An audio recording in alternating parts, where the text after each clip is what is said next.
Бүтібаев Мұрат 1960-жылы туғам.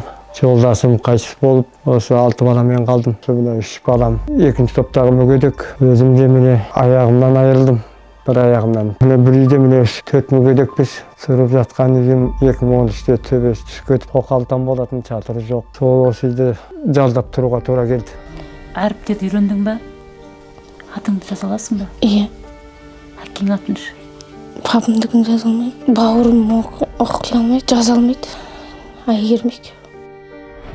Мамамды есінде емес, ұмытып қалдым. Сағынамыз, фотосына қарайтын. Бірақ бәрі айтады, мамаңа ұқсайсың.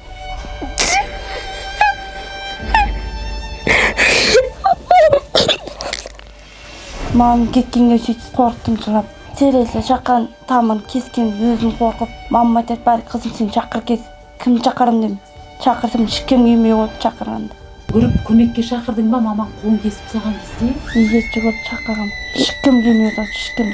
Мен қорқым қайда барым деп. Мынауда ұйықтап жатқан екі білмейді, мамам кеткен. Үйдегілерін ағамнан сұрадым.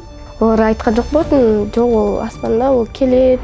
Ал одан өзім түсіндім, ол келмейтінін, өлген адамдар келмейді. Анамды құтқара алмай кеткен.